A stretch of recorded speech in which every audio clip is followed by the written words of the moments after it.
दोस्तों 2024 लोकसभा का चुनाव करीब आता जा रहा है और हम आपके लिए बिहार के अलग अलग ज़िले से अलग अलग ज़िले का समीकरण लेकर आपके लिए हाजिर होते हैं। आज इस वीडियो में हम आपको बताएंगे कि 2024 लोकसभा चुनाव में किशनगंज से सटा एक ऐसा ज़िला अररिया ज़िला है और वहाँ से ऑल इंडिया मजलिस इत्तेहादुल मुस्लिमीन पार्टी के उम्मीदवार मौलाना अब्दुल्ला सालिम चतुर्वेदी साहब बनाए गए हैं। लगभग घोषणा हो चुका है। जी हाँ, आप सही सुन रहे हैं, ये वही मौलाना अब्दुल्ला सालिम चतुर्वेदी साहब है जिनको 2020 में ऑल इंडिया मजलिस इत्तेहादुल मुस्लिमीन पार्टी से जोकीहाट विधानसभा से चुनाव लड़ने का मौका मिला था विधानसभा का। लेकिन उस बीच होता क्या है हम आपको ज़रा बता रहे हैं।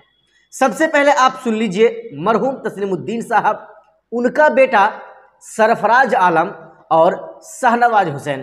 सरफराज आलम वो सांसद हुआ करते थे और सांसद में जब वो हार चुके तब से लेकर वो जोकीहाट विधानसभा के लिए विधानसभा चुनाव लड़ने के लिए तैयारी में जुट चुके थे और ये सब के सब आरजेडी पार्टी में थे।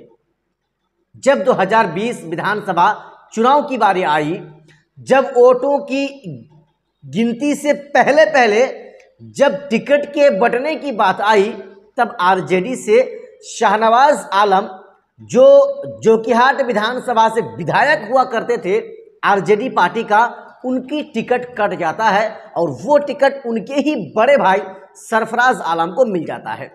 अब क्या होता है, समय हाथ में बाकी नहीं रहता है, केवल 2 दिन का समय रहता है और एंड वक्त में शाहनवाज आलम मारा फिरता है कि आखिर वो चुनाव लड़ेंगे तो किस पार्टी से लड़ेंगे। उनको किसी पार्टी से टिकट तो नहीं मिलना था, उनको चुनाव जब लड़ना था तो आज़ाद उम्मीदवार के तौर पर चुनाव लड़ना था। लेकिन ऑल इंडिया मजलिस इत्तेहादुल मुस्लिमीन पार्टी भी वहाँ पर चुनाव लड़ने की फुल तैयारी में थी और अपना उम्मीदवार अब्दुल्ला सालिम चतुर्वेदी साहब को बना रही थी। ऐसे में अब्दुल्ला सालिम चतुर्वेदी साहब ने एक बहुत बड़ी कुर्बानी दिया। वो कुर्बानी है, वो अपनी टिकट को जो ऑल इंडिया मजलिस इत्तेहादुल मुस्लिमीन पार्टी उनको दी थी, वो अपनी टिकट से रातों रात शाहनवाज आलम को फिक्स किया।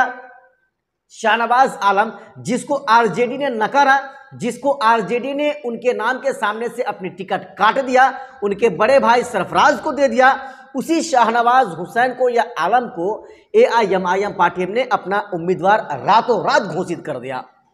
और ठीक अगले ही दिन वो नॉमिनेशन करता है, नॉमिनेशन पर्चा दाखिल करता है और जब चुनाव होता है, जब वोटों की गिनती होती है तो दुनिया जानती है कि शाहनवाज आलम अपने ही बड़े भाई सरफराज आलम को चुनाव में शिकस्त दे देता है, हारा देता है और फिर जीत शाहनवाज हुसैन की हो जाती है, धमाकेदार जीत होती है। उसके बाद क्या होता है, ये लोग यानी एआईएमआईएम पार्टी के 4 विधायक एमआईएम पार्टी को छोड़कर आरजेडी पार्टी में चले जाते हैं। ये सारी चीज़ें आप जानते हैं। अब मैं आपको बताऊं, ये वही अब्दुल्ला सालिम चतुर्वेदी साहब हैं जिन्होंने एक बहुत बड़ी कुर्बानी को दिया था और उसका सिला आज ये मिल रहा है कि शाहनवाज हुसैन एमआईएम पार्टी से कट चुके हैं, दूर जा चुके हैं।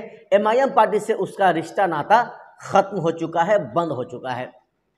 अब वहाँ पर अगर शाहनवाज आलम दूसरी जगह नहीं जाते, आरजेडी पार्टी में जाकर शामिल नहीं होते, तो 2024 में अररिया जिला से इनको ही उम्मीदवार बनाया जाता, इसमें कोई शक की बात नहीं है। लेकिन अब यहाँ पर हो ये रहा है कि अररिया जिला से मौलाना अब्दुल्ला सालिम चतुर्वेदी साहब चुनाव लड़ेंगे, इस बात का घोषणा लगभग हो चुका है, इसमें कोई संदेह और कोई दो राय की बात नहीं है। कुल मिलाकर जब 2024 में ओवैसी साहब के उम्मीदवार चुनाव लड़ेंगे, यानी मौलाना अब्दुल्ला सालिम चतुर्वेदी साहब चुनाव लड़ेंगे, चुनावी मैदान में होंगे, तब मज़ा कुछ और होगा, क्योंकि ओवैसी साहब को इंडिया गठबंधन में शामिल नहीं किया गया और ओवैसी साहब इंडिया गठबंधन से अपना बदला लेने के फुल मूड में हैं। बाकी क्या होगा आने वाला समय में, सारी चीज़ें हमारे और आपके सामने जब जाहिर हो जाएगी, हम और आप उस चीज़ को देख लेंगे।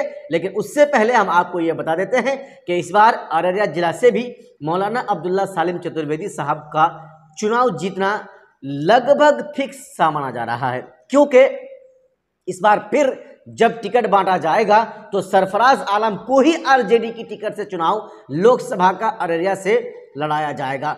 कुल मिलाकर लोग इस चीज़ को जान रहे हैं, सरफराज आलम को भी समझ रहे हैं, आरजेडी पार्टी की नीति को भी लोग समझ रहे हैं और फिलहाल ओवैसी साहब के उम्मीदवार मौलाना अब्दुल्ला सालिम चतुर्वेदी साहब की तरफ अपना मुंह, अपना जो रुख है वो बना रहे हैं, अपना मूड बना रहे हैं। बाकी आप समझदार हैं, आपको भी बताना है क्योंकि लोकसभा का चुनाव है, वोट तो आपको भी देना है। अगर आप अररिया जिला से हैं तो आप भी हमें बताएं हमारे वीडियो के नीचे कमेंट बॉक्स में आकर कि आप अपना अगला सांसद किसको चुनना चाहते हैं, आरजेडी का चाहते हैं, बीजेपी का चाहते हैं या फिर ओवैसी के मौलाना अब्दुल्ला सालिम चतुर्वेदी साहब को चाहते हैं। खुदा हाफिज़।